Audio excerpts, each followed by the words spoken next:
12,000 doctors now across the country are calling on the FDA to put a cancer warning label on all cheese products. Dr. Deborah Wilson with the Feathers Foundation and Circle L Ranch is sounding the alarm. The alarm is about the risk of eating particularly cheese. She's one of 12,000 doctors trying to get the FDA's attention when it comes to cheese products. That is associated with a higher risk of not only getting breast cancer, but dying of breast cancer if you have breast cancer.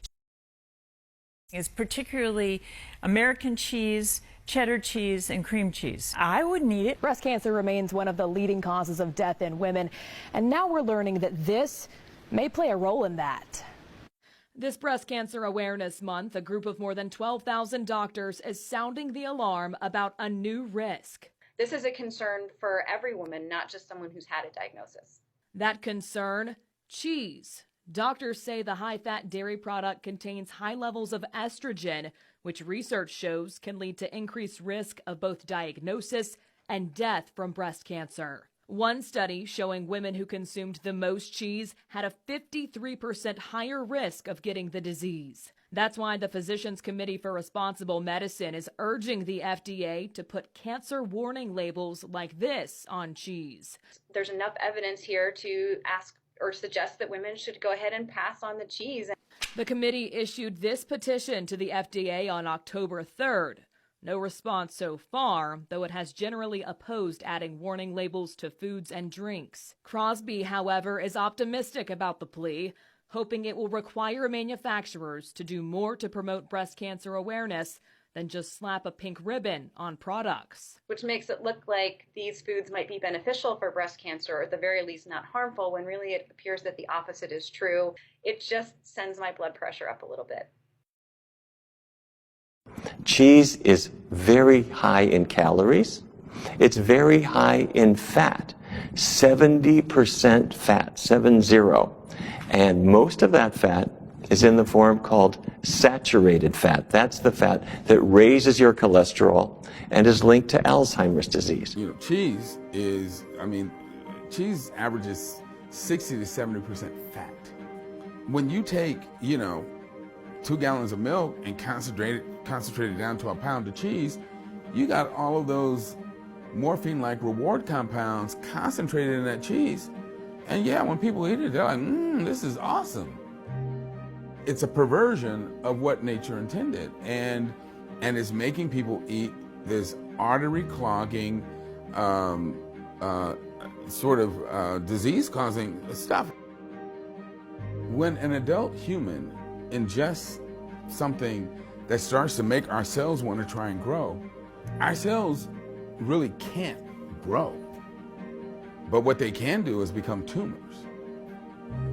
And some of those tumors can end up being cancers.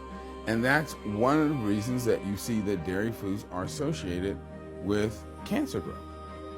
Cheese seems to be addicting. People get hooked on cheese, and they want it every day. And because it's high in calories and fat, they gain weight. Because it's high in cholesterol as well as the bad fat, their cholesterol levels go up. And it's high in sodium too, so their blood pressure gets worse. And studies have shown that people that eat dairy foods on a regular basis have higher levels of a hormone called IGF, insulin-like growth factor.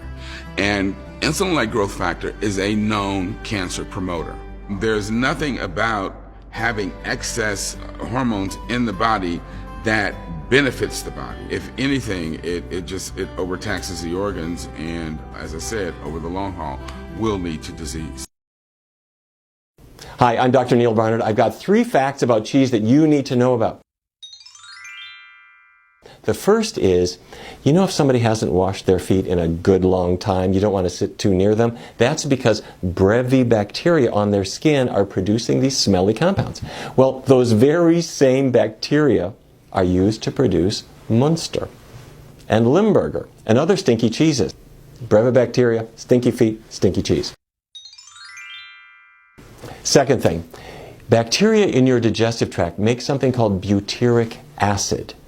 And bacteria used to produce cheeses make the very same butyric acid. So if you ever thought Parmesan smells a little like vomit, it's because it's exactly the same thing. Fact number 3. If you got on a plane and went to Sardinia, off the coast of Italy, there's a cheese called pecorino, and local aficionados allow flies to lay their eggs in the pecorino, and it starts, as the maggots hatch, they start to digest the cheese, creating this massive glop called casu marzu, and the maggots can actually jump. So you spread it very quickly on some flatbread, and you put a card under your nose as you shove the casu marzu into your mouth, hoping not to get struck by a leaping maggot. Pretty, isn't it? The dietary guidelines need to be changed so that the dairy recommendation is removed entirely. As I said, dairy is not a food, it's a material. And, you know, you can choose to do it, but you don't have to. And because of the health consequences, you shouldn't. So if you're thinking about which foods should I break free from, number 1 on the list ought to be cheese.